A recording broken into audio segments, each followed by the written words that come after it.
So we're going to be starting a new story. It is called Frindle. It is written by Andrew Clements. Every day I'm going to read a chapter or two aloud to you guys.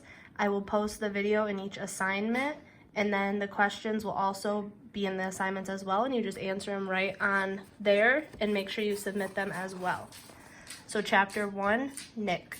If you ask the kids and the teachers at Lincoln Elementary School to make 3 lists, all the really bad kids, all the really smart kids, and all the really good kids, Nick Allen would not be on any of them. Nick deserved a list all his own, and everyone knew it.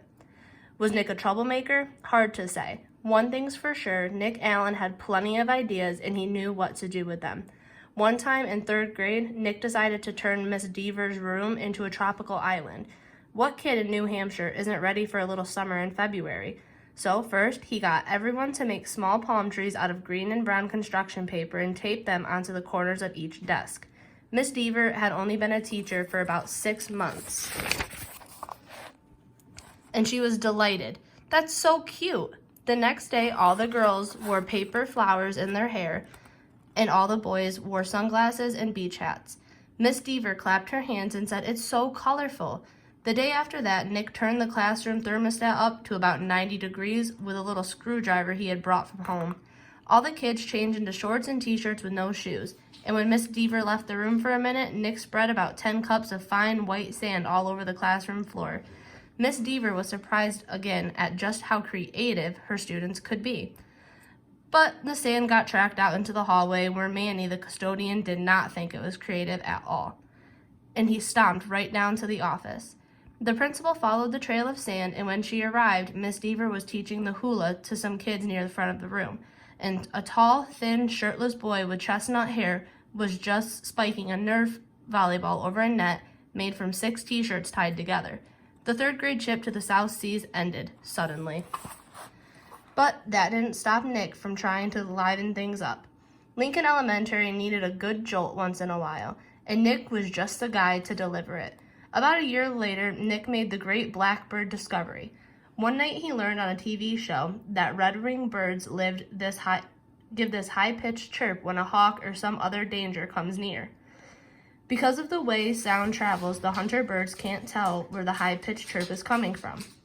The next day, during silent reading, Nick glanced at his teacher and he noticed that Mrs. Avery's nose was curved, kind of like the beak of a hawk. So Nick let out a high, squeaky blackbird peep.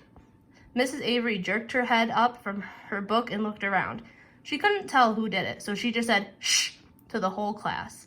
A minute later, Nick did it again, louder.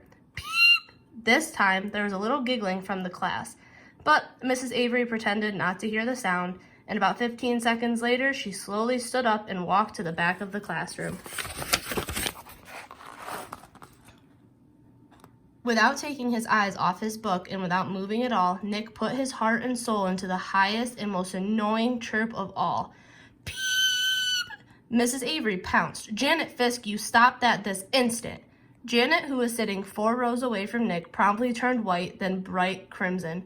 "But it wasn't me. Honest." There was a catch in Janet's voice, as if she might cry. Mrs. Avery knew she had made a mistake and apologized to Janet. "But someone is asking for big trouble," said Mrs. Avery, looking more like a hawk every second. Nick kept reading and he didn't make a peep. At lunchtime, Nick talked to Janet. He felt bad that Mrs. Avery had pounced on her. Janet lived in Nick's neighborhood, and sometimes they played together. She was good at baseball, and she was better at soccer than most of the kids in the whole school, boys or girls.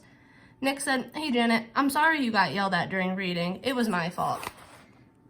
I was the one who made that sound." "You did?" said Janet, "but how come Mrs. Avery thought it was me?" So Nick told her about the blackbirds, and Janet thought it was pretty interesting. Then she tried making a peep or two, and Janet's chirps were even higher and squeakier than Nick's. She promised to keep everything a secret.